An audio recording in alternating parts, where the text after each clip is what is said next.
I've started now. So if there's any problem with sound, just wave, okay? What I'll do is I'll move between teaching postures and also looking a bit what's going on, as much as I can see how you're doing. Okay. So we're going to start by, as I said, I wanted to work from the upper back, the shoulder area, and the neck, really. So we're going to start with an upper back opener or a chest opener. So this is where the bolster would be useful. If you could put it crossways across your mat. And then what I usually do, just so I don't have the head going back too strongly, the neck, is put some support for the head.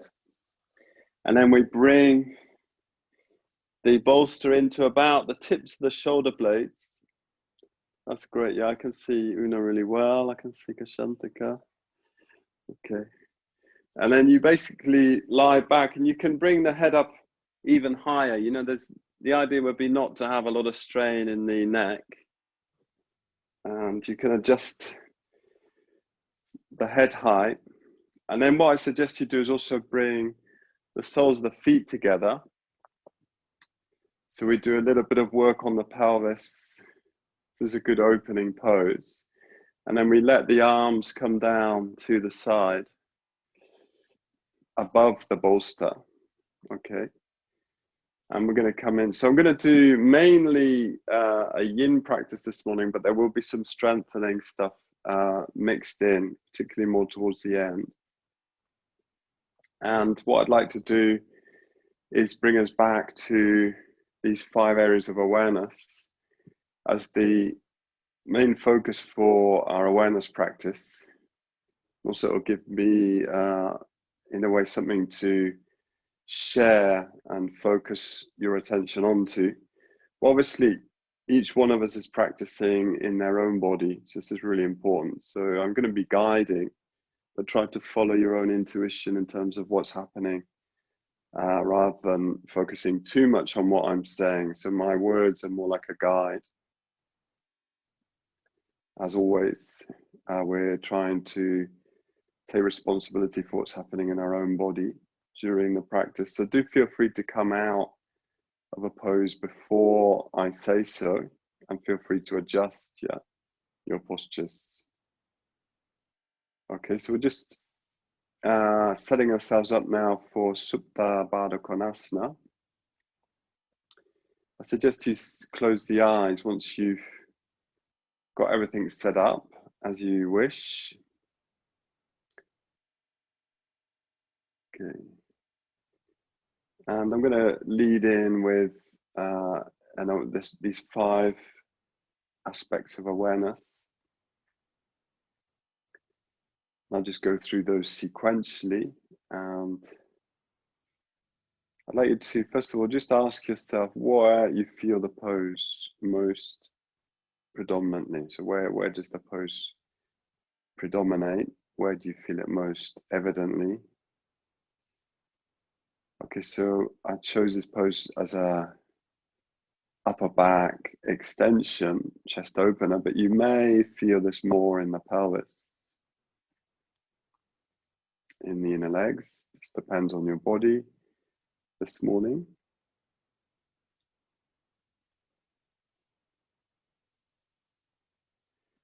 And tuning in with those sensations specific to the pose.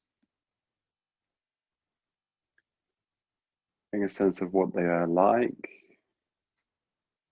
Maybe a sense of stretch in some areas, maybe a sense of compression. I notice, obviously, it's like a sense of opening on the front of the pelvis, but around the back of the pelvis, more compression around the sacroiliac.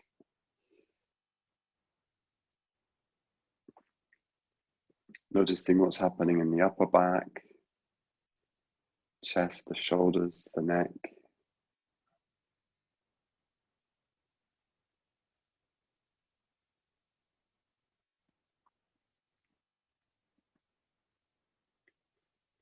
Then I want you to open your awareness out, broaden your awareness out to include the whole body. So being aware from the soles of the feet, out to the hands, to the top of the head.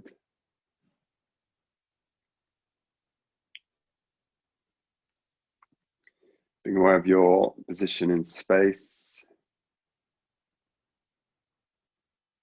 your posture. So it's the whole body awareness, what we could call global awareness.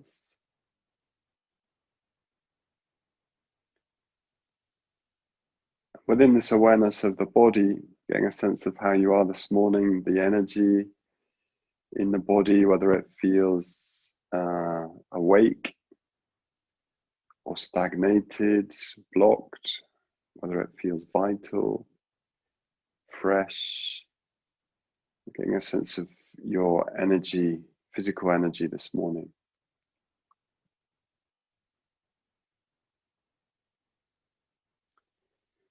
And then moving into an awareness of your emotional state, if you like, your tone. So getting a sense of this can potentially be a vast field, different layers, getting a sense of your basic mood this morning. So what we refer to in Satipatthana as chitta, heart, mind. The way that I find that helpful to get into this is just by asking a question. How am I? And listening, starting to listen. So the whole session could be partly be about just listening to your body, listening to your heart, mind, and tuning in with yourself.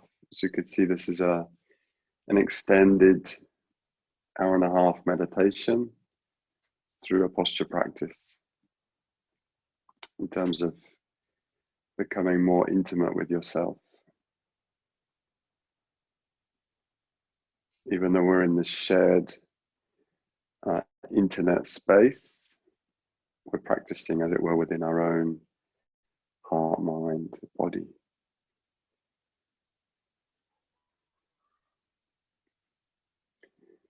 And then this fourth aspect, which we've been drawing out in our practice, the part most explicitly Buddhist, was called change, anicca in Sanskrit. So as I was commenting a couple of days ago, so this is, on one level, it's the cause for certain restlessness, even fear. Our experience is one of change, constant change, all sorts of levels. But it's also got this potential to liberate. So there's a sense of being able to let go. So if nothing's fixed, we can let go, we can move, as it were, forwards, not grasping. So I'd like you to be aware of the process of change in your own body during the practice. But you could also reflect on the process of change in your life more generally. So we've been living through, in a way, a period of great changes. It's probably going to be part of our practice over the next few days, in awareness of, as it were, external changes as much as internal ones. And then we're going to tune in now with the breath as an anchor. So allow you to feel the breath, observing your body. Where do you feel the breath? With the bolster, with the roll here, it's quite likely there's going to be more awareness of the breath in the upper body. Also being aware of the breath in the belly.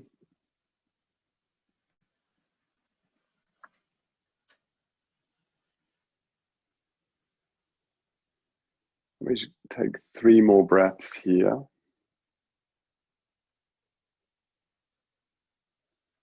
Breathing in, breathing out as fully and as freely as you can.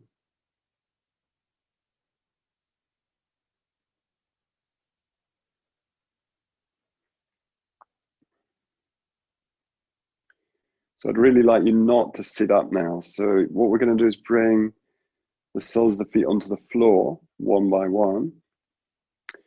And then we're going to slide towards the feet. So you're going to bring, without lifting the head too much, you bring yourself down to the floor into semi-supine. And being there in a neutral position for a moment. And then from semi-supine, we're going to roll to one side.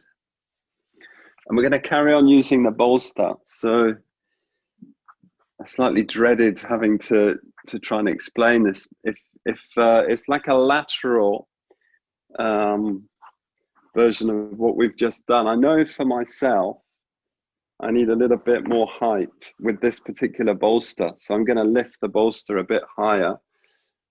And you lie with the ribs coming onto the bolster. And then rather than using 3 or 4 bricks there, you rest the head onto one brick. And the crucial thing here is to take the upper arm with the lower hand. So I've got my lower hand there. Take hold of the sort of wrist area, forearm area. And you can gently turn towards the ceiling and gently draw the top arm away from you. So we create a little bit of traction in the shoulder area. So this is, it's like as a cumulative effect. So try and find a point of being able to release here. And we're gently drawing the lower arm away from you, so the upper arm away from you using the lower arm. There's a little bit of traction there. At the same time, we're trying to relax and release around the shoulder. The legs, we keep quiet, legs folded, the hips resting on the floor, and we can close the eyes. Again, tuning in. So I'm going to move, as it were, back down through those 5 aspects. We've just moved up through them. In reality, as you're practicing, you can just follow your own interests. Yes, you might be going from awareness of the mood into awareness of specific sensations, into awareness of your changing experience, back onto the breath. But just for a couple of cycles, I'll explicitly guide you through these 5 aspects of awareness. This time we'll start with the breath. So being aware of how the breath may be different in this pose to the last one.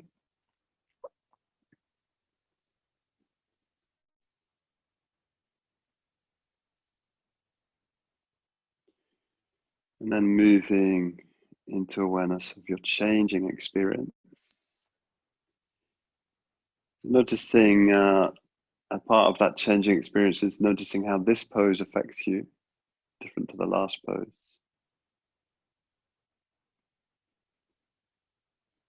Noticing how the breath may have changed.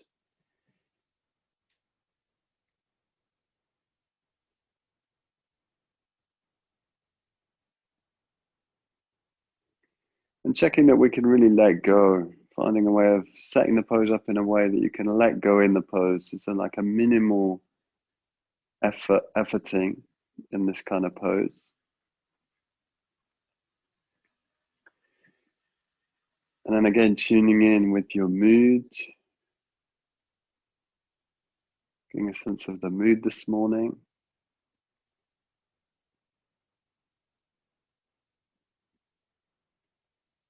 The part of tuning in with the mood is bringing a quality of kindness and acceptance to whatever's happening, even if your experience is uncomfortable. So It's so easy to say, but we've got an opportunity now to practice that, bringing kindness, bringing acceptance to our heart, to our mind.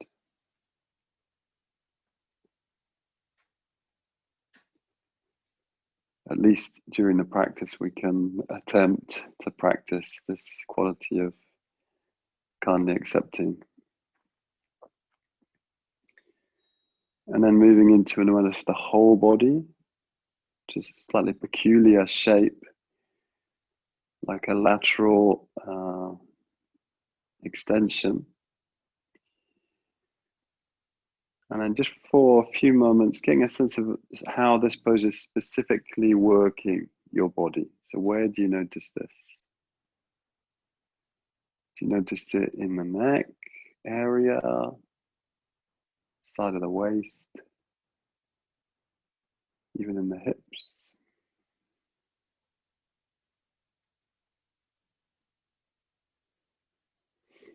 And again, without sitting up, I'd like us to turn very gently towards the support. Oops. And we're going to come into all fours. So very gentle movements. I'm going to just show you how to set up on the other side. So you just swing round and head supported, top arm again supported, coming into the rib area. Everybody can hear okay, yeah? Yeah, okay. So setting up the height of the bolster in a way that feels like it's sufficiently challenging, but you don't want it to be too challenging. Okay.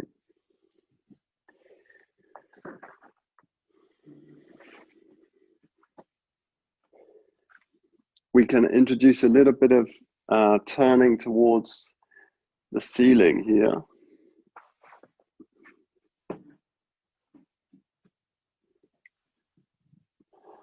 Which would be a slightly different approach to the pose. Maybe shifts the work more into the sides of the ribs or even the upper chest. But the legs passive. And we could close the eyes for a few moments.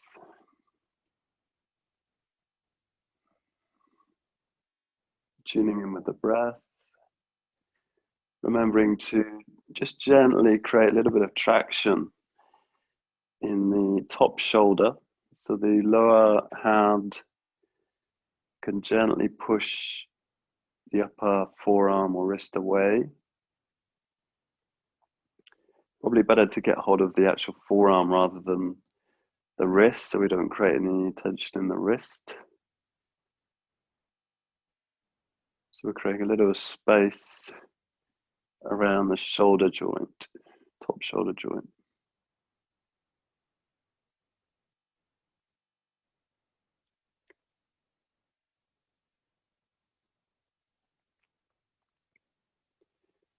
Tuning in with where this pose is working your body or where you feel the pose. So with these slower poses, we're working at like teasing out the connective tissue, teasing out the areas that might feel tight or blocked, lengthening out the tissues, as it were, the soft tissues.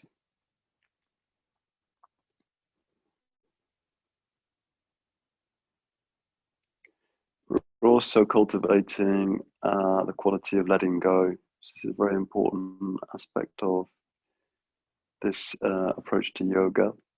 Yin yoga is softening, letting go. In a way, ties in with the quality of accepting and embracing your experience.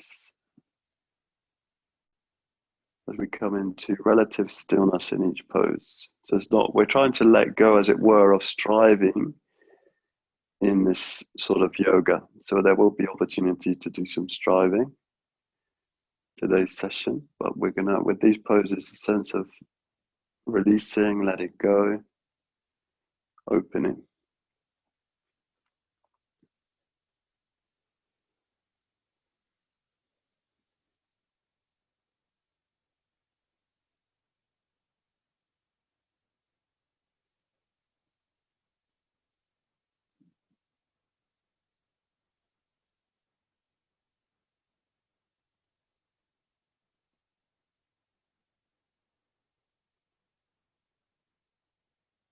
So I'd like to take here now 10 more breaths. Okay, with each exhale, see if you can fully release the body. Sense of letting go with each out breath.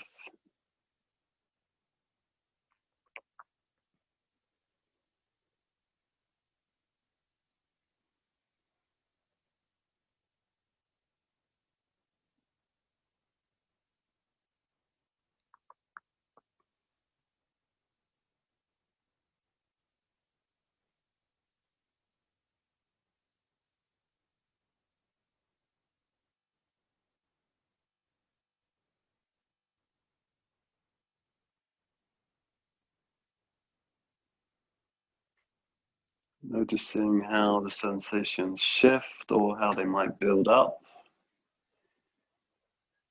in your body as we hold the pose or stay in the pose longer and longer.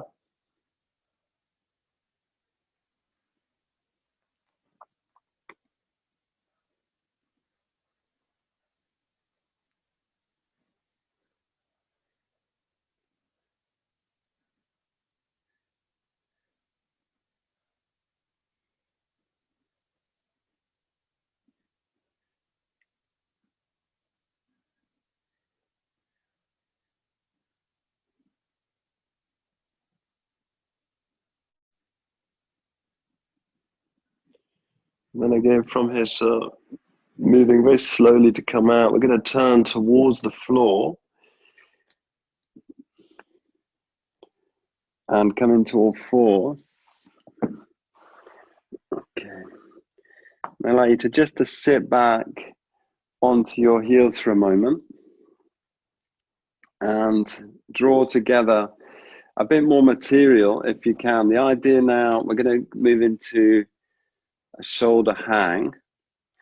So I'd like to raise the floor up with a stack of material.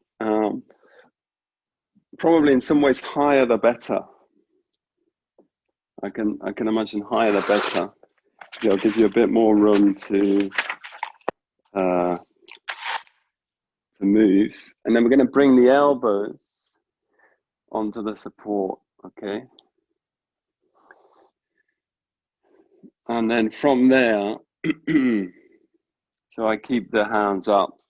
We move back. So there's two positions. The first position is rest the forehead onto the support. So this is going to be less intense, okay? You can even be more in this kneeling position.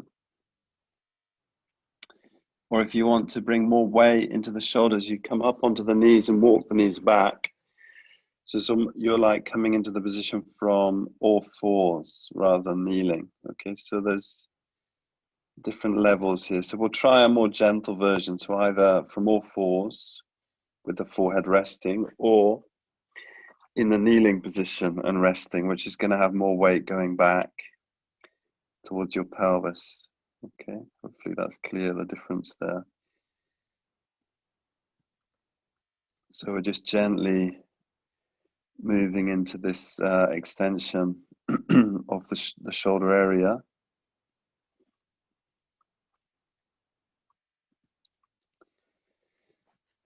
Adjusting the distance between your elbows, you can go wider, narrower. That will affect the work in the shoulders.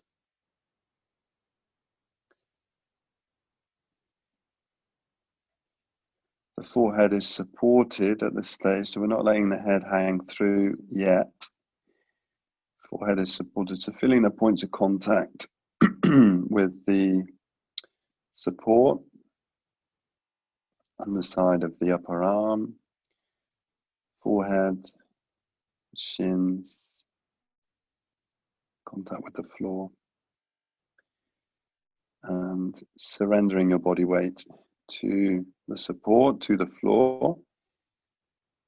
Remembering with this yin yoga, we're really working with gravity as much as possible. Surrendering to gravity.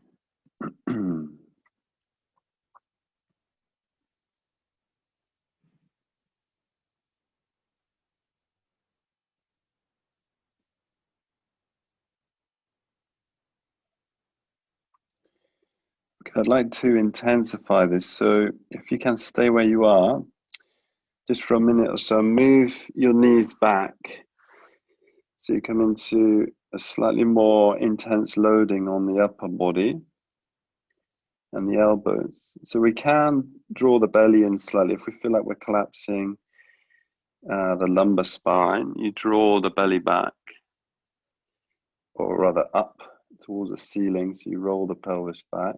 So just careful with your shoulders, okay? This is pretty intense on the shoulders, this pose. So take a few breaths here. Okay, and then from there, again, carefully coming out, we're going to sit back for a moment onto the feet, upright position. Just letting the shoulders, the arms rest down by your side. Tuning in with that wave of sensations in the upper back. So we don't want to be creating any pinching in the neck, around the shoulder joints. So do back off to a more, as it were, acceptable level of challenge. Okay, so for the next version, we bring the elbows back, and this time we're going to see if the head can hang through the arms towards the floor. So it's going to feel different, maybe more intense. That doesn't work for you. Move back to supporting the forehead. And we're not going to hold this for quite so long, this version, okay? Adjusting the space between your elbows, narrower or wider. Exploring that. Staying in contact with the breath.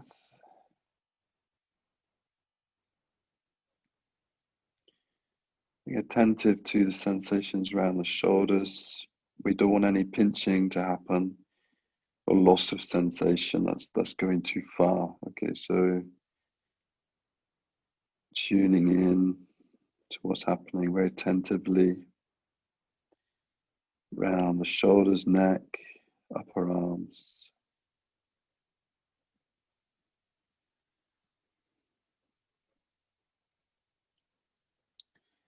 As I said, you can draw the belly in. It feels like you're hanging too much into the lower spine. Roll your pelvis back, draw the belly up.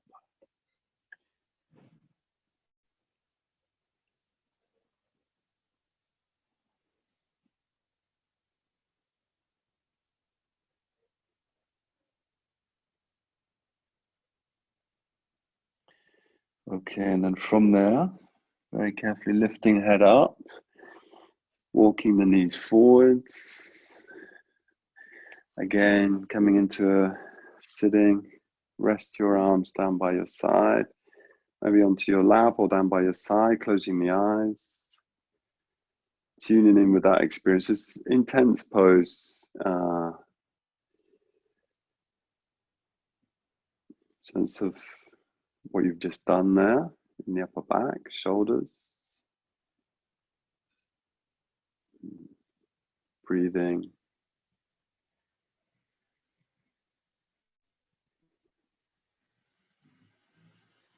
Okay, and then we're gonna bring the support lower now. So I'm gonna discard the blocks. I'm gonna work with the bolster now. Oops. Oh, sorry.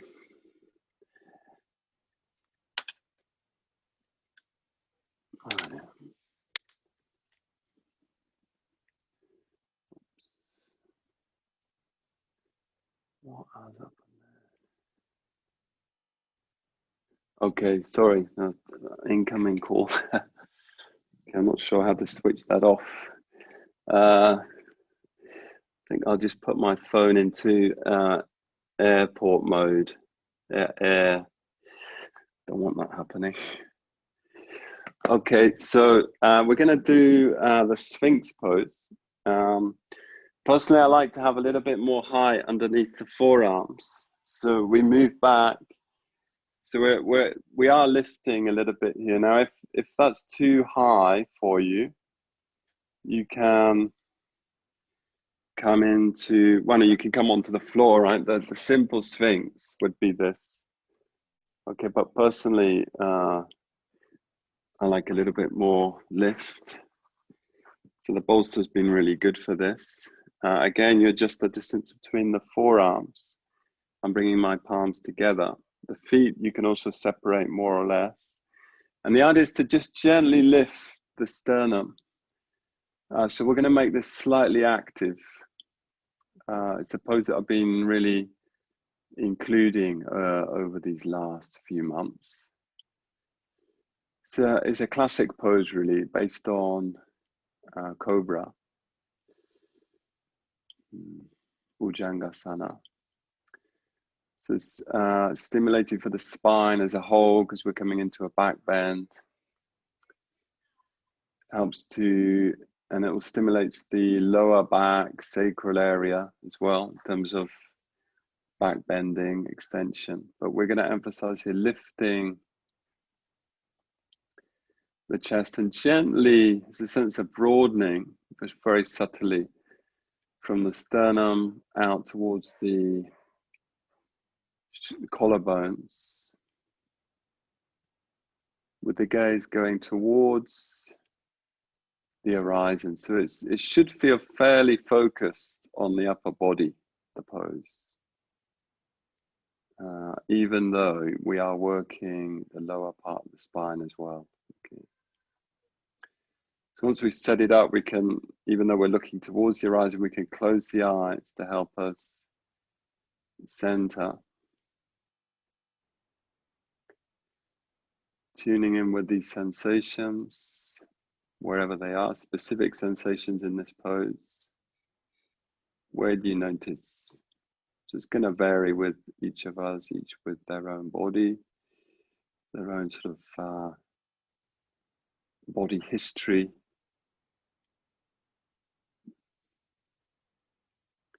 Each of our bodies is conditioned in a very specific way.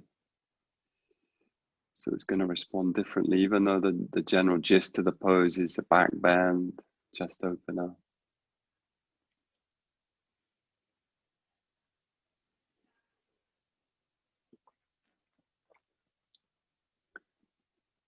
Okay, and then from there, releasing down, moving the support forwards, and we're going to bring the hands now. With the next version, I like to take the feet wider because it can get quite intense on the lower part of the body. The hands, the forearms slightly forwards of the chest, and then we lift up. So it's like the full cobra. So you may need to take a couple of lifts, okay? So if it's too intense or too mild the first time, you adjust your hands position so you feel like there's sufficient engagement with the pose. So we are propping ourselves up. So in some ways, it's difficult to be completely passive in this pose. In fact, I would suggest you gently lift the chest in a more active way rather than collapse down. So you're lifting out of the shoulders, lifting the gaze now slightly above the horizon to encourage this lifting and lengthening.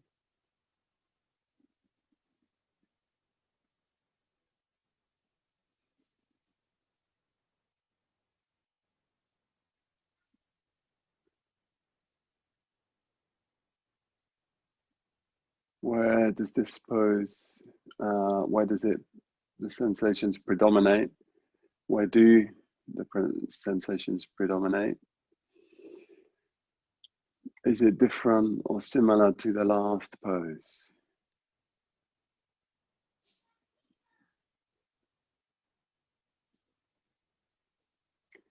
So with this pose, you can also engage the gluteals and the legs slightly, or be more quiet in the legs and gluteals. So I'll leave that to you to explore.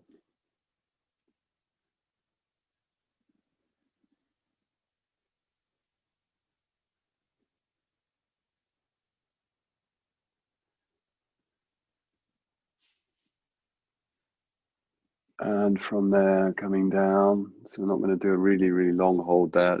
I mean, one can hold as long as one likes. That's probably enough for me. And then from there, coming back into a resting child's pose, okay?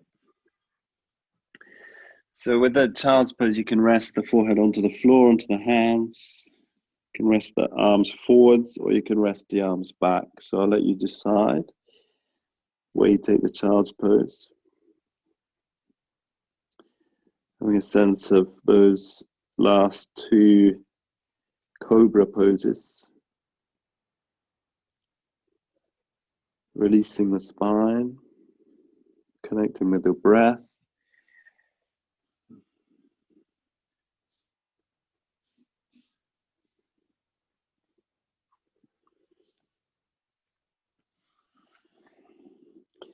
So from here, we're going to do a movement now. I'm hoping this will fit into the screen. If it doesn't, it doesn't matter too much. So it's a movement which we call Vajrasana. So there's three aspects. So there's lifting up from the floor using the legs. There's the broadening of the chest, and then there's lengthening of the spine. So as we inhale, we take the arms wide. And yeah, I can see. So I'm going to just change the angle. Okay, so as you come up, you take your arms wide and into the cactus position, lift up, and on the exhale, you go all the way back down to the floor. The hands can come behind the sacrum. And we repeat this a few times, 8 or 10 times. So as you inhale, you coordinate the arms, coming into the cactus position, gaze up, lengthening the spine. As you exhale, lowering yourself down, try and bringing the head, the pelvis, and the hands all down together at the same time. So you're looking for a smooth transition between the two phases. If you want, as you come up, you can actually fully extend the arms. So to begin with, I was going there with the cactus position, but you could also go for a full extension. You've got the room there, looking up, palms can come together. And release back down. We'll repeat that a few more times, okay? So other arms fully extended. Being aware this is slightly toning, strengthening in terms of the legs and the movement. There's more of an emphasis on mobilizing, moving with the breath. As we inhale, reaching up, looking up, either into the cactus position or fully extended arms. Exhale, coming back down.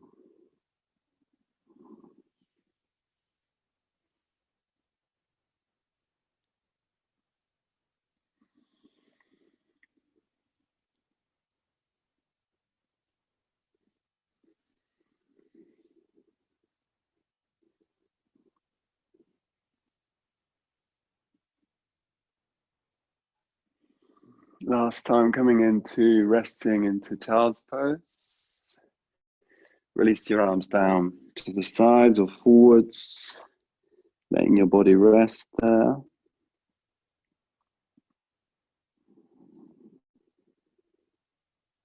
Connecting with the breath, feeling the breath against the legs, completely softening. Okay, and then from there, coming into all fours, tucking the toes under. It's a little bit more strengthening, obviously strengthening work. So we're going to move back into the dog pose. And so you can let the heels sink. As you probably remember, we suggest that you lift the ears in line with the arms rather than let the head hang. Okay, so what we're going to do is a movement in and out of what we could call the high plank. So as we inhale, we bring the body more or less into a plank shape. So you can keep the hips slightly higher. We don't drop the pelvis. Okay, so and then exhale back. So we'll do this 5 times. Inhale into the plank. So obviously this is more of a strengthening, toning movement. Again, that's something that I like to include in my own practice. So we're bringing strengthening and toning into the upper body, but not only the upper body, so it's working down the whole of the front of the body, through the abdominal area, thighs, and the gluteus as well.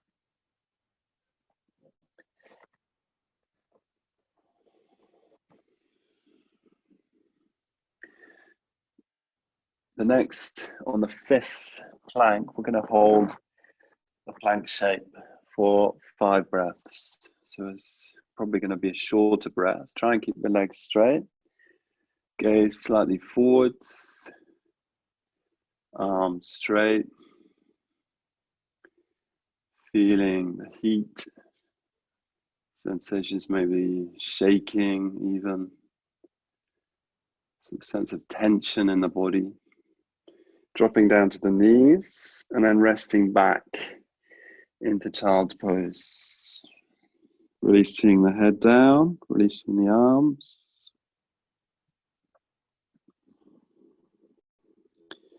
Noticing how that more strengthening, toning work feels in the body compared with the long opening holds of the more yin-like postures.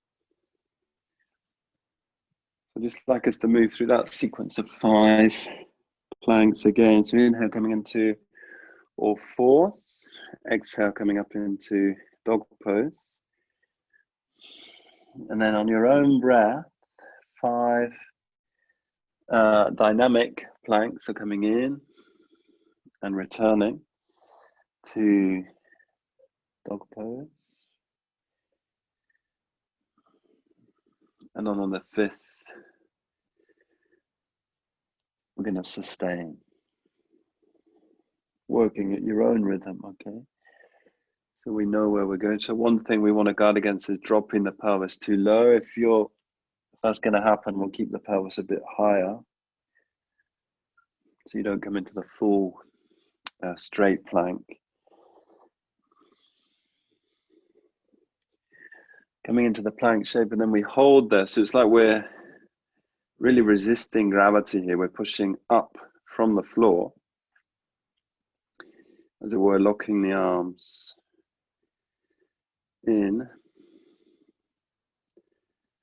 keeping a sense of the body straight, breathing, the gaze slightly forwards, careful we're not straining the neck. When you're ready, dropping to the knees and rest back into child's pose. Completely surrender there.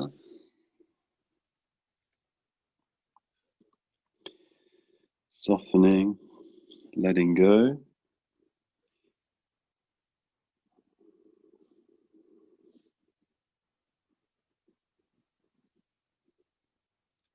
Tuning in with your breathing.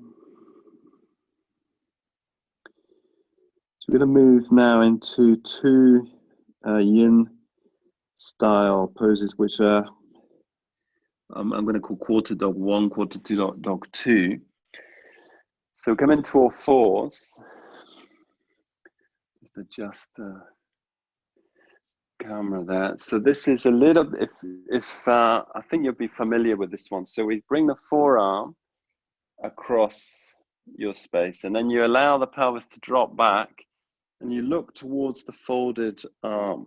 So I'm just looking slightly underneath the folded arm towards the screen now. So I'm turning the head on to my right. My right arm is folded, and I'm turning to the right. If your left arm was folded the other way around. The pelvis is slightly behind the knees. So again, we're creating a sense of traction through the upper back. I'm just going to change my angle so you can see, maybe for Saskia that'll be useful, how the arms are, yeah? That might be more helpful, that angle. Okay. So what's important here is we're not throwing all of our body weight into the neck and shoulders. So we keep the hips back, just a sense of hanging back into the hips at the same time as allowing the upper body to drape down towards the floor. Breathing now. The elbows, personally I like to keep them slightly wider than the shoulders. It gives me a little bit more space in the shoulder area.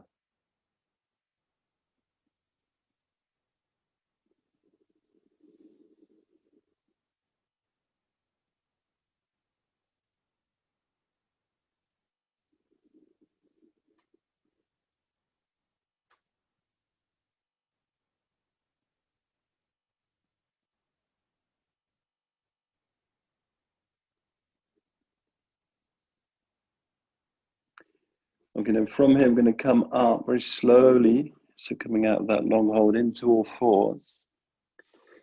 And making the cat-cow. So you draw in on the exhale, even looking back, rolling the pelvis back. And on the inhale, rolling the pelvis forward, looking forwards. Exhale, repeat 3 or 4 times.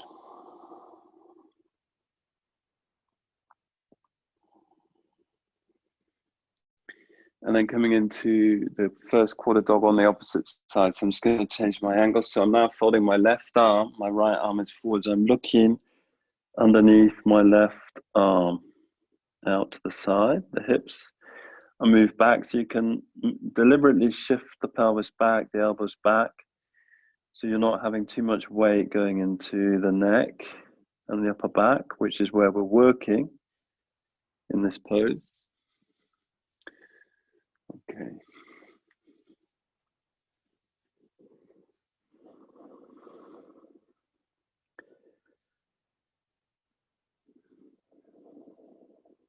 So allowing the body to be as still as is possible in quarter dog version 1.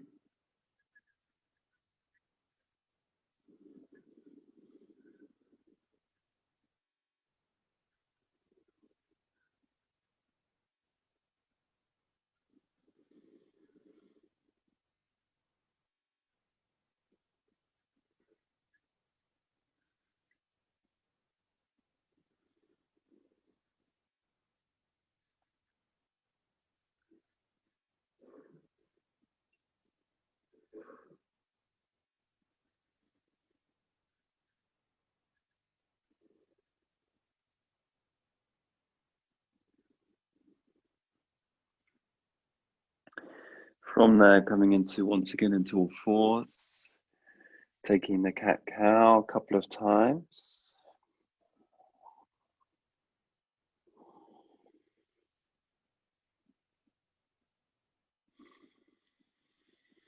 And I'm going to take quarter dog version 2. So this is sometimes called threading the needle. So you take the arm now. So I'm taking my left arm underneath. So I'm bringing my weight into the outer shoulder. And then the other hand is just like a prop, really, just propping up. So I'm not, so I've got a sense of balance there. So again, you can bring your weight back, the pelvis back. So we're taking weight now. It's more into the outer shoulder. rather than in the upper back, where there's a twist through the upper back here, subtle twist. Still working into the side of the neck. I keep my knees a little bit wider than the pelvis. It creates more sense of stability. Letting not all of my weight go into the shoulders. Okay, so some weight is going back towards the pelvis, towards the knees, towards the shins and the feet.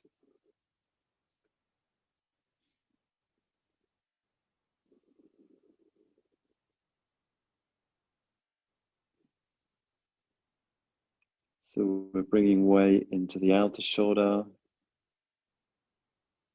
working with gravity to press and stretch into the soft tissue around the shoulder, neck area, upper back.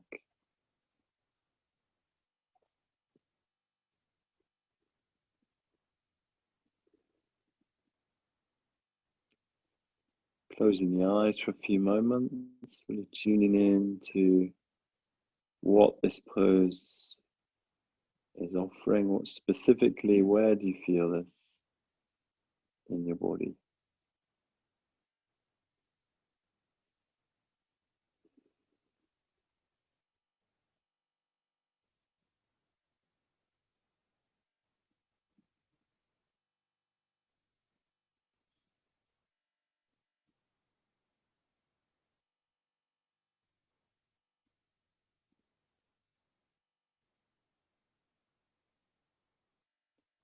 And then from there, once again, carefully coming up, so no brusque movements, gently coming up, coming into, I suggest you take a cat stretch there, just to, as it were, move the opposite way. And then we'll come straight into the pose on the opposite side. So you're now threading, I'm taking my right arm across. Left hand acts as a prop. I'm just going to change my direction to face the camera. Okay. The pelvis can be slightly behind the knees. As we've been saying, the knees separate. The idea is to let some weight, not all your weight, go into the outer shoulder, outer arm. Now on the right side in my case. On your opposite side. Tuning in with the sensations. So the sensations, I would say, in the yoga practice, in terms of practicing mindfulness, are absolutely crucial in terms of developing awareness in the practice. You can really focus in on the felt sensations, sensations of stretch, compression, pressure, heat, coolness, all that myriad texture of sensation. And it helps us to come into the immediacy of our direct experience, just as it is in the moment. Very valuable practice, anchored into the body. And getting a sense of these sensations as neutral, pleasant, unpleasant.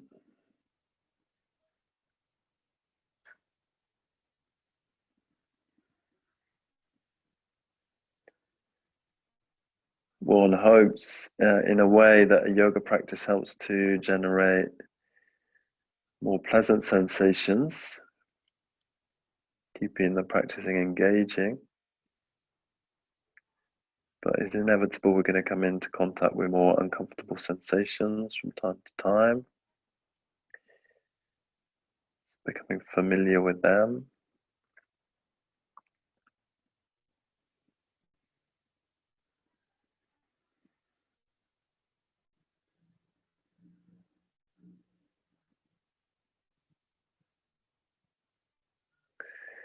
Okay, now very slowly from there, so no brusque movement, very slowly coming out, unwinding. Okay, I like to come into a neutral child's pose, so either resting the forehead down or it's more comfortable for you at this point to sit upright, that's okay. But coming into like a neutral shape, so we're not working the upper back, the neck, shoulders. Neutral shape, coming into stillness for a few moments.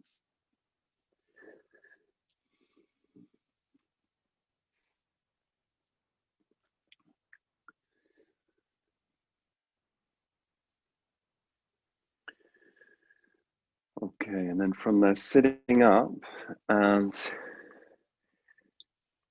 so what we're gonna do now, this is a slightly quirky pose, or the next two poses are slightly quirky in terms of their work for the upper back, but they definitely do work the upper back. So I'd like you to take your legs wide, although it might seem more obvious we're working the legs and the spine, but you will feel something in the upper back. So I'd like to fold one of your legs in to itself, but the femur, the thigh bones are equally separate. And then you may want to bring some support in onto the straight leg knee or thigh. And then we're basically going to tip out to the side. So we're tipping out to the side. I like to support the side of the head with that arm. Okay, obviously if you've got more flexibility, you might come down and support the head with the bricks.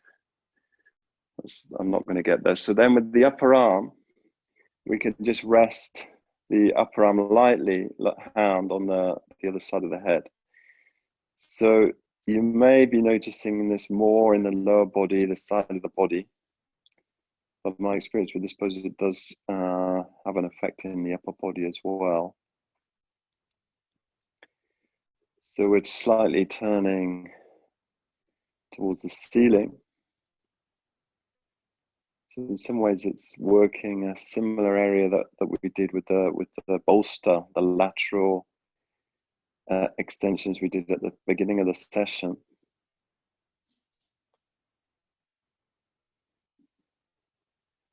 So tuning in with the rest of the body. So okay, we're emphasizing the upper body, but tuning in with what's happening in the legs.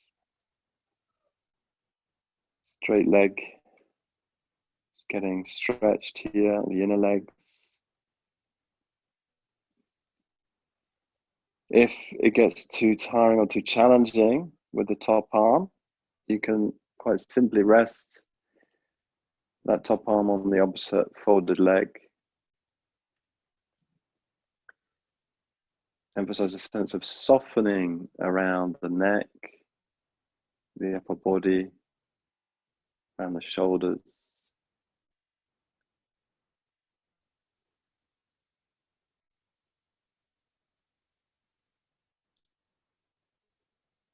The gaze is going out to the side, maybe even up towards the ceiling slightly. Then for a few moments, closing the eyes, taking your attention in.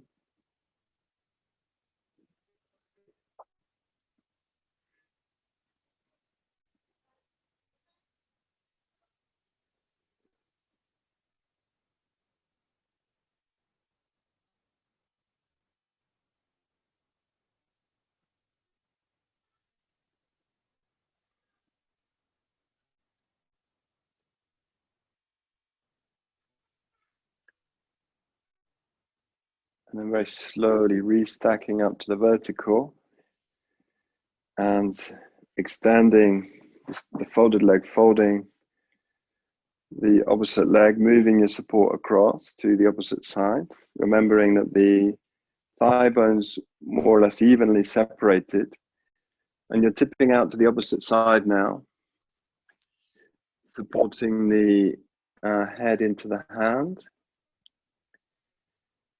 So if you want a more intense version, we take the top arm. Another possibility is it just hangs over the head, or you can rest the hand onto the side of the head. Also, we're inviting the upper body to open here. If it gets, if it's too intense with the top arm in that position, you can quite simply rest top arm down on the opposite thigh. But emphasize opening the chest, opening across the collarbones.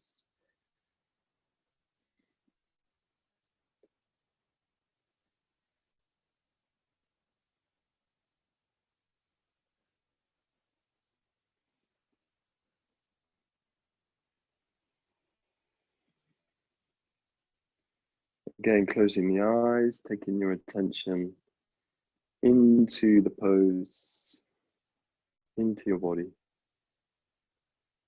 the sensations. So focusing as fully as you can on the play of sensations, constantly changing.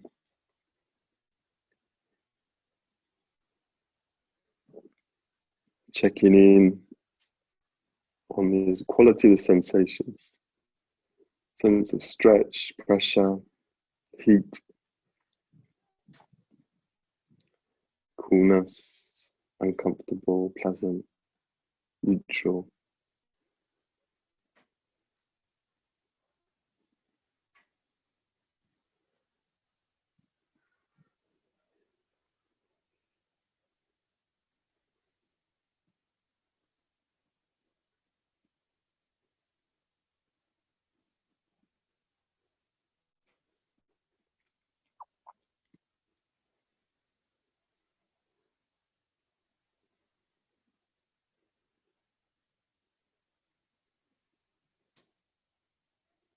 Listening in to your body in this pose, version of Janu Shashasana,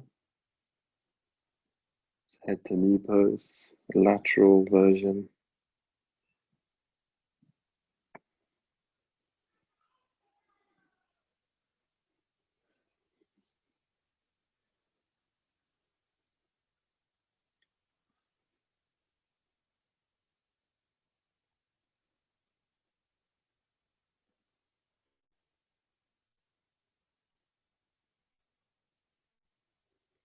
And again, from there, very carefully coming up to, we're going to extend now both legs forwards. So again, it might not be obvious that this is working the upper back, but you will feel a quality of letting go in the upper back. So we're going to extend both legs forwards, bringing the floor up to the head, extend the arms very gently upwards, and then we're going to move forwards into Paschimottanasana. So you really want to see if we can support the head in this position. So getting enough support in so the head can be supported. So that allows the upper body to rest. It's going to be stretched. Taking the arms forwards either to towards the feet, or even taking hold of the feet.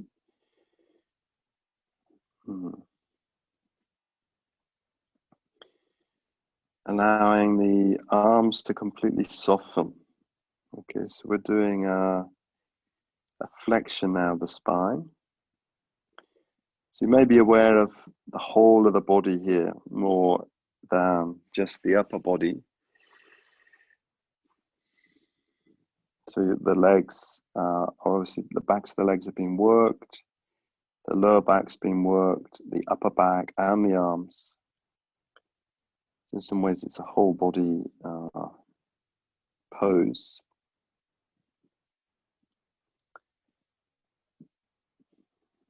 Even though the intention is to work more the upper back, releasing around the shoulders, the neck,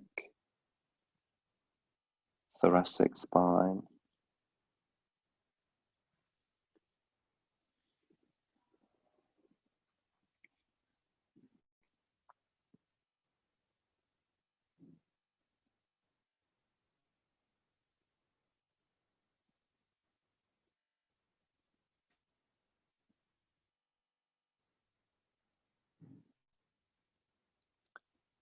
Letting go in the pose fully as we can.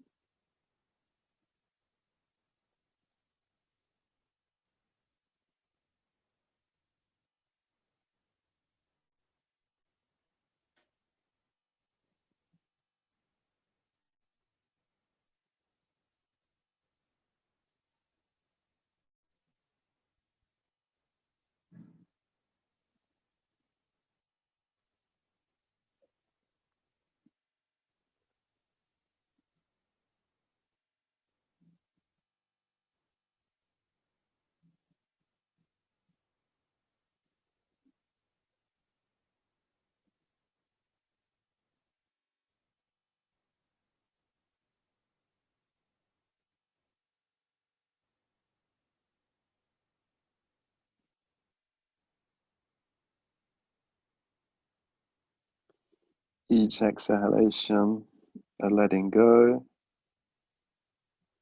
You can really soften the arms, soften the shoulders, soften the neck, soften the upper back.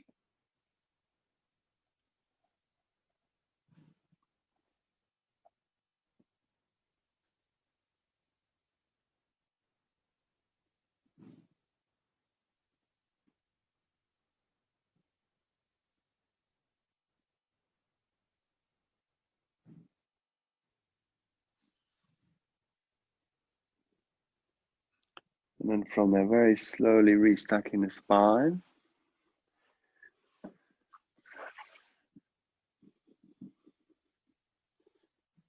Okay, and then we're going to move down onto our backs into semi-supine and come into a very simple twist. So I want you to bring your shins and legs up and then take the legs to one side. You can place your hand on the top knee and then look away from the legs. Okay, so it's a simple twist. Again, with twists, we tend to think, okay, this is more the lower body, pelvis, lower back, but softening around the shoulder blades, sense of letting go in the chest area, allowing the chest to open. So we'll take the emphasis more into the upper back with this pose. If it can be helpful to place some support between the knees to create a quieter sensation in the pelvis and in the lower back. So if that's the case, bring a cushion or blocks between the legs.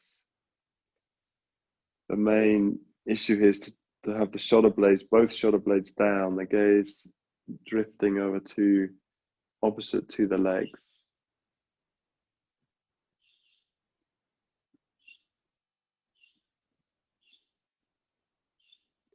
Closing the eyes. So we're now going to focus in on the breath.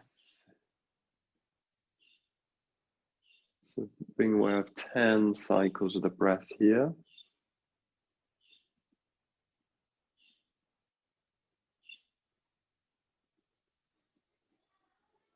Completely surrendering to each exhale, surrendering to the floor.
From there, very gently switching to the opposite side. We're going to take 10 breaths on the opposite side, allowing the legs to roll, taking your support with you. Shoulders down, chest opening, softening. So we're taking awareness into the shoulders, the neck, turning the head as much as is comfortable, opposite to the legs. Your your hand can rest onto the body or onto the top knee, or quite simply into the T shape. Surrendering to the floor. So we're in a very floor orientated twist here. Working with gravity, softening. 10 breaths.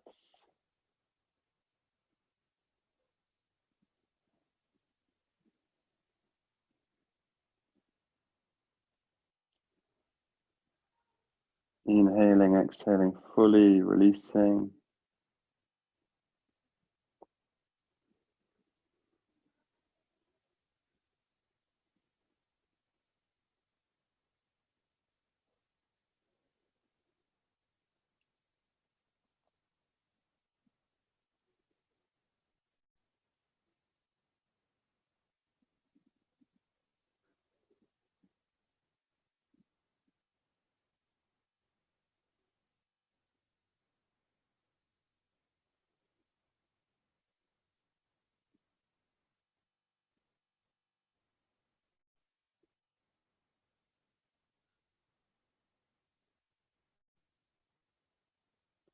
Asking yourself, where can you let go in the pose?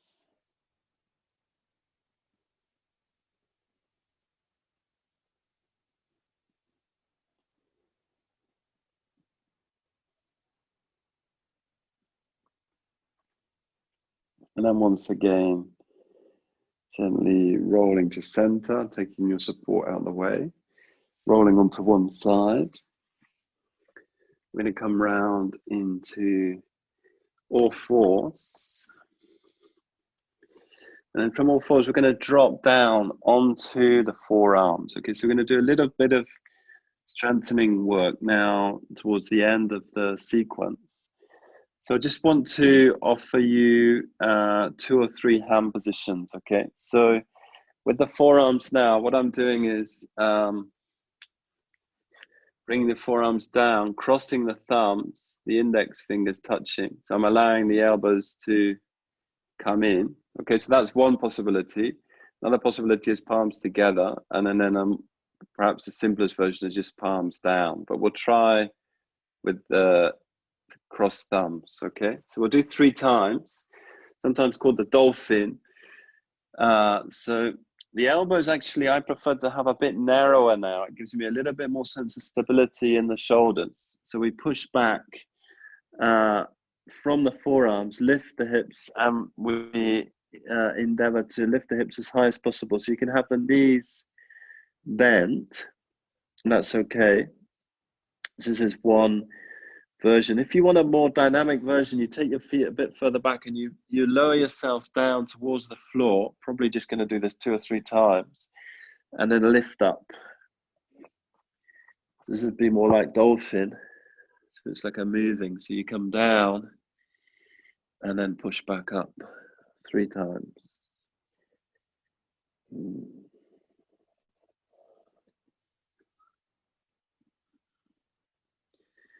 So quite honestly, you can do a more static hold, that's fine. Or if you want to do more, challenge yourself a little bit more moving, and then we rest down into child's pose for a moment.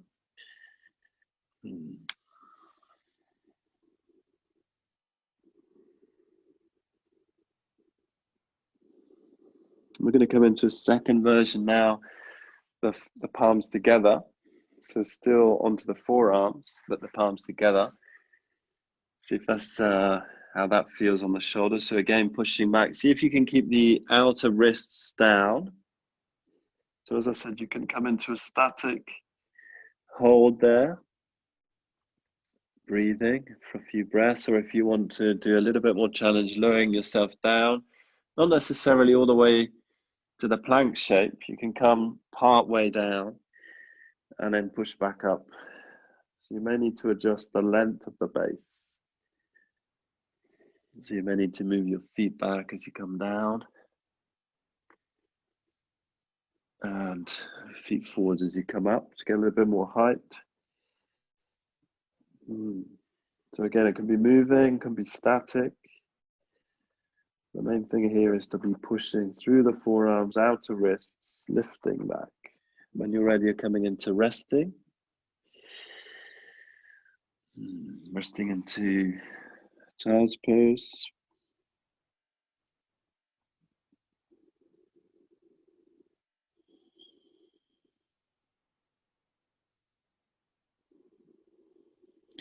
And we'll take the last version. So this is sometimes taught with, so this is palms straight down. Sometimes it's taught with a brick between the index finger and thumb, or even between the thumbs. You can either take the brick lengthways or long ways.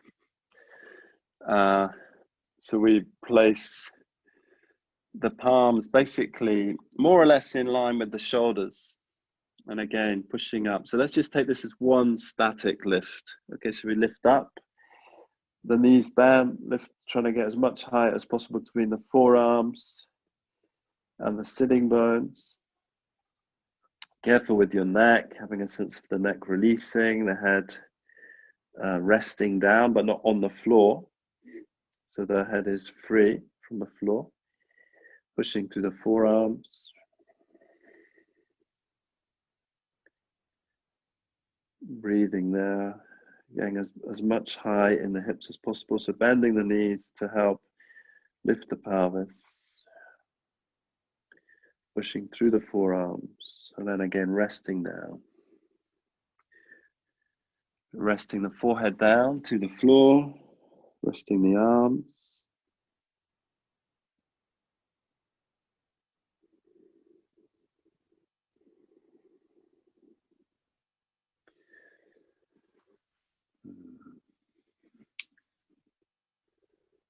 Okay.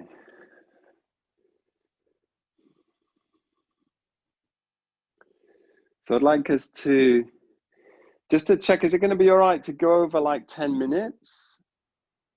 Or 10 minutes is okay? Okay, yeah. As usual, I've put a bit too much material in and probably gone slower to begin with. So I'd like you to have your strap, and I'll just to make this easy, I'll rest it.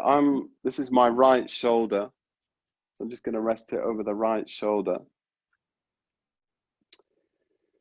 Okay, and then I'm going to take my left hand round the back. Left hand goes round the back. Right hand goes up. And then see if I can hook the fingers. So if you can't hook the fingers, you've got the strap there, ready in position. And then you allow the chest to soften. So this is a classic shoulder opener from classical yoga, Gomukhasana arms. If you can, hooking the fingers. If you can't hook the fingers, use the strap. So the top elbow goes up.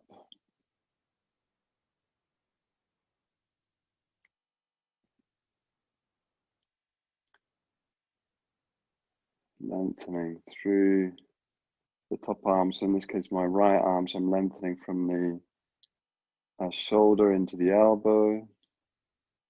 And then resisting with the lower hand. So the left elbow is pulling down, left hand pulling down. Creating a sense of length through the upper back.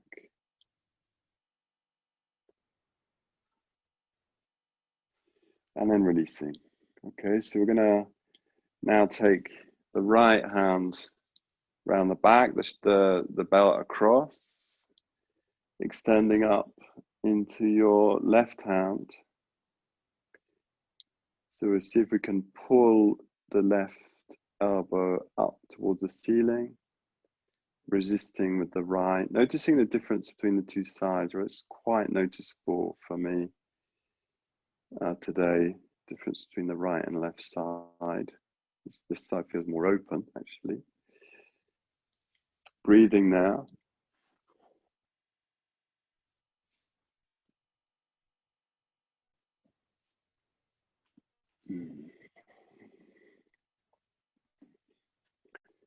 Allow the lower spine to soften, so we're not pushing the chest forwards. Sense of lengthening through the spine, vertebra by vertebra up towards the crown, through the neck spine as well. So the back of the neck, try and move the elbow out the way so the back of the head is free, the neck is free to lengthen.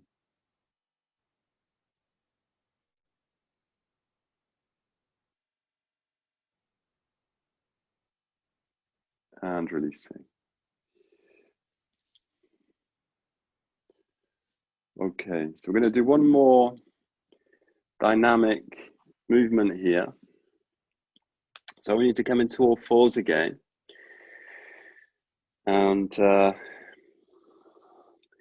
what we're going to do is we're going to just work, let's see, just work one side. So as you exhale, I want you to bring your right knee into your left hand, and then you inhale, extend your right leg back and left hand back, and then repeat, same side. So I'm taking my right knee towards me, cupping with the left hand, and then extend the left hand forwards, looking forwards. So obviously this loads your right arm.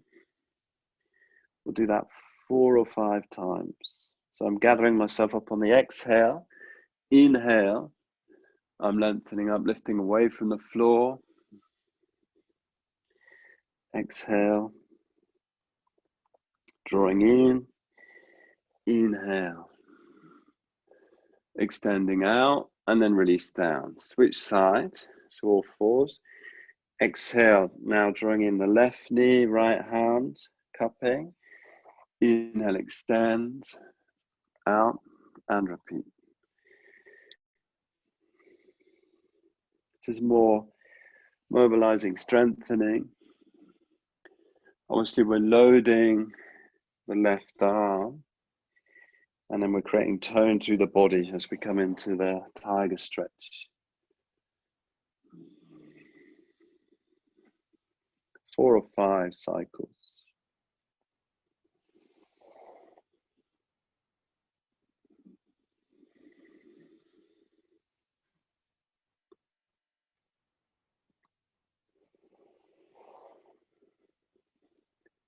And then releasing to all fours.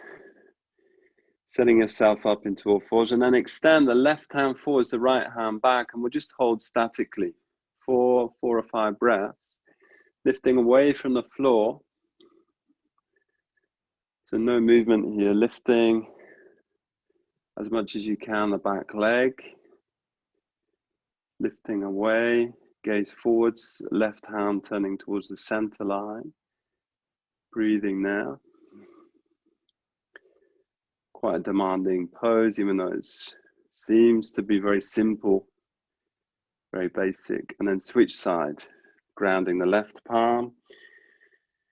Extend your left leg now, right hand.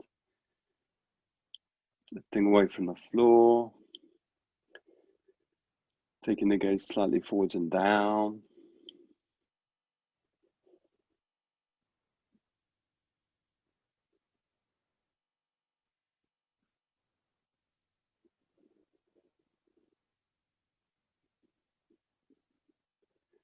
Being aware of the breath, probably shorter as we're having to hold the abdominal areas, toning.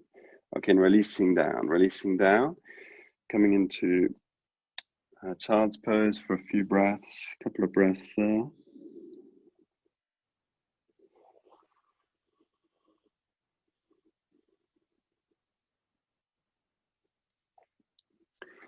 Sitting back up onto the heels. So we're going to come into the penultimate position here. So I want you to take your arms forwards and cross and wrap the upper arms, or the forearms, should I say. So we're just looking straight through there. Straight through the arms, the elbows lifted to about the height of the shoulders. I'll just show that, this angle. Elbows lifting, so the more you bring the elbows in line with the shoulders, the more intense it is. So you can be quieter in the pose by dropping the elbows, if you prefer to do it that way.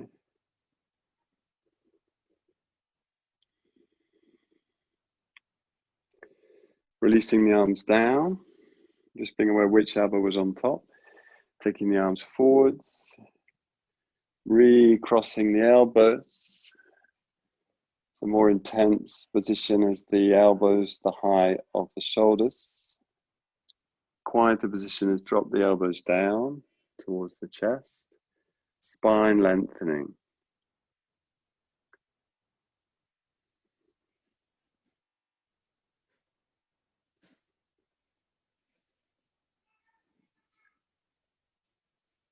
Staying connected with your breathing.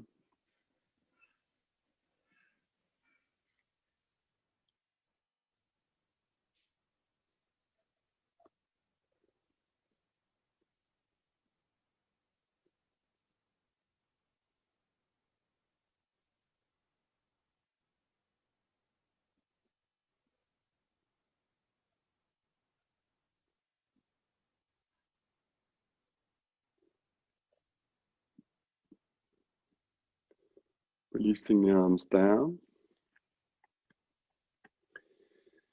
And what I'd like us to do is get some bits and pieces, if you can. What we're going to do is make a tower of, is to do the supported bridge.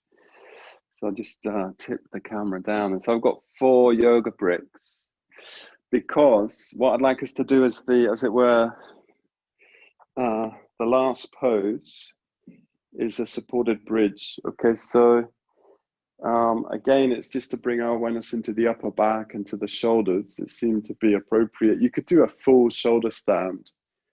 That would be fine in terms of working the upper back. That's a really good pose, but I'm going to go for something a little bit more gentle. So we take the legs up. My feet have gone up towards the sky. Emphasizing opening the upper back. Be careful with the neck, as always. So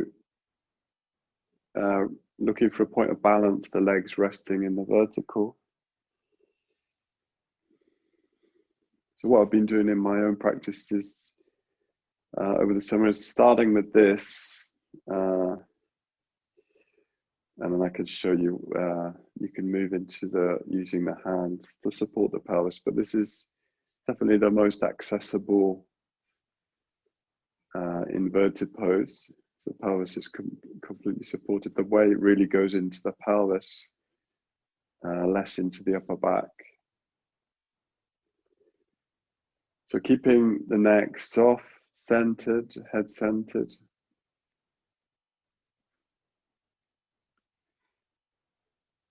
So you could, if you want, just be careful if you're turning your head here.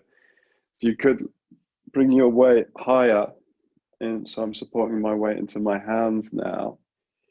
Just be very careful if you're turning the head to see what I'm doing.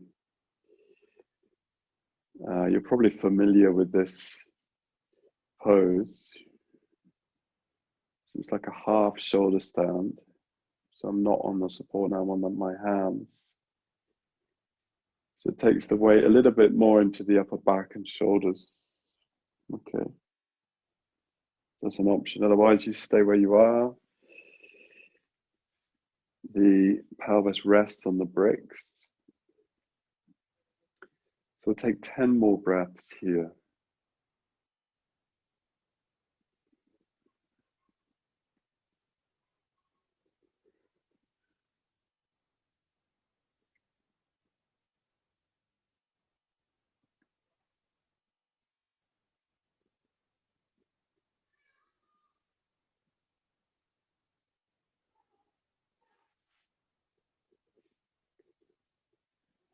So allowing the lower back to be soft, the legs, even though they're slightly engaged, as quiet as possible.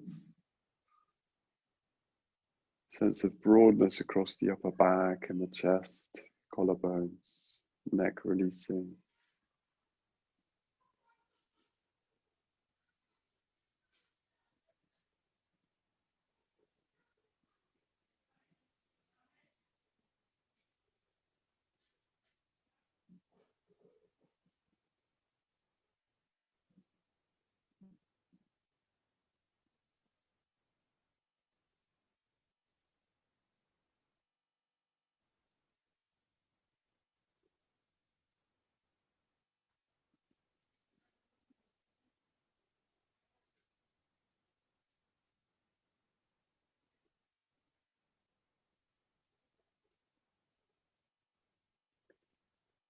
So from here, we're going to bring one foot down, all the way to the floor, the other foot down. Slowly lifting the pelvis, releasing the bricks out of the way. So we're going to come into a resting position now. So what I suggest you do is you have your bolster under your knees and one brick or low cushion underneath your head, and come into a neutral shape as possible. Make sure you're not going to cool down too much. So you may want to throw an extra layer over yourselves.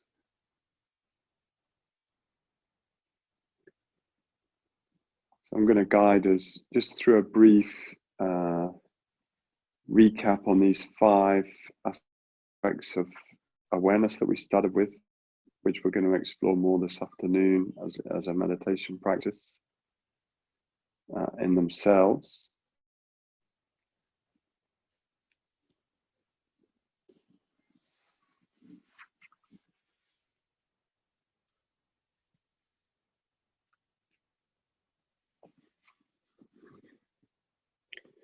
So I'd like you to become, first of all, aware of any specific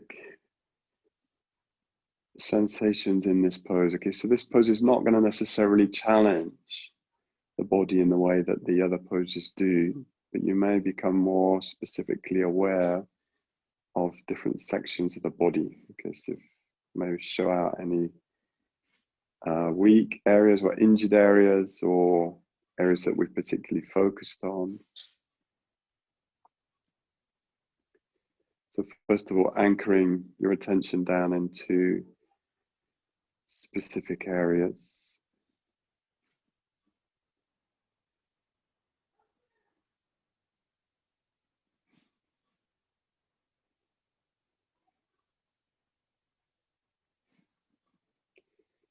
So this specific attention of different areas you can come back to again and again and follow quite intuitively. So sometimes in relaxation, I think it's a very important part of the practice, something I noticed during the beginning of the lockdown. It was difficult actually to rest quietly, but over the last couple of months I've been trying to lengthen the relaxation period, and you'll find that you can really start to let go of certain tensions that may be habitually there. So I would recommend 10 minutes. Try to schedule in 10 minutes of this pose at the end of your practice.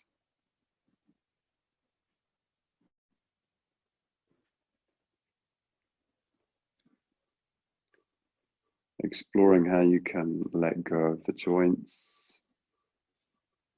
the belly, the face, so on. So we're going to come into a whole body awareness now.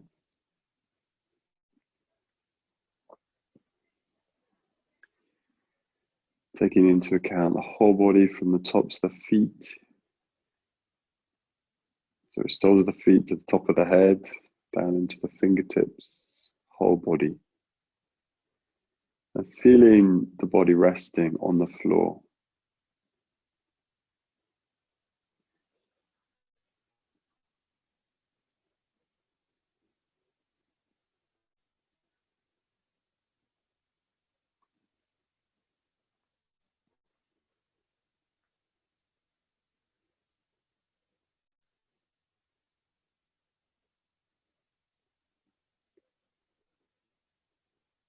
And now tuning in with a sense of your emotional state, of your emotional well-being.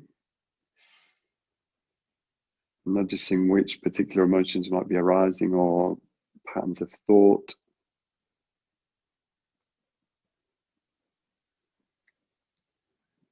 So here, the work is to recognize, notice, let go.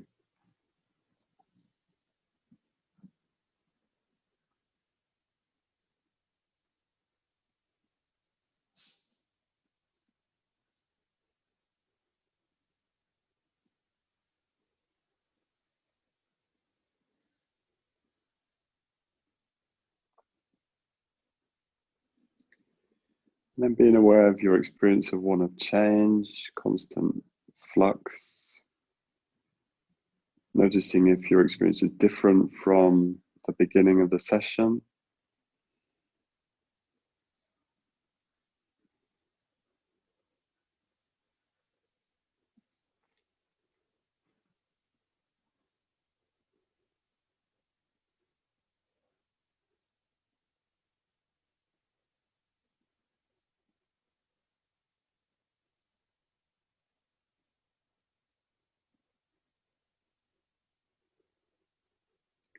And then for a couple of minutes, 2 or 3 minutes, we're going to focus principally on the breath. Okay, so this afternoon we'll explore this more thoroughly with the mindfulness of breathing. But I'd like you just to become attentive to your breath just for the last couple of minutes.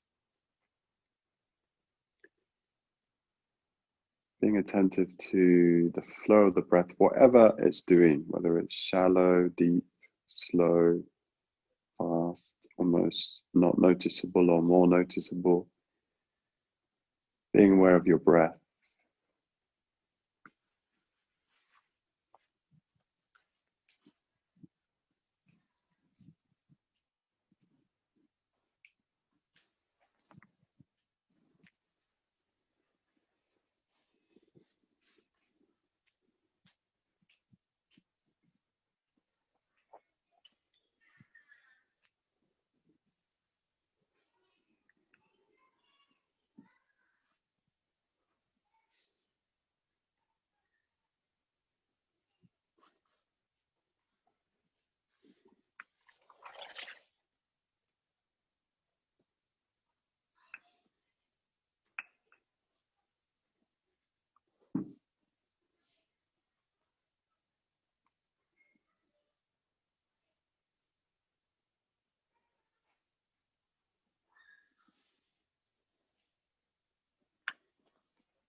And then from this space of being aware of the breath, we're going to expand awareness out again into the room that you're in.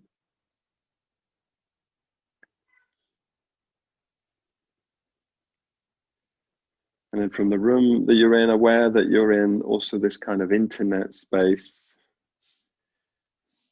between various parts of England and Ireland.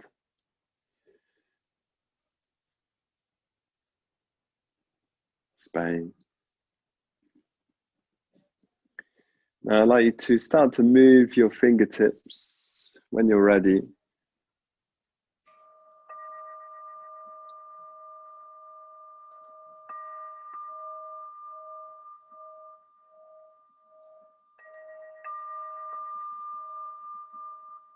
You can roll to one side, onto your right side.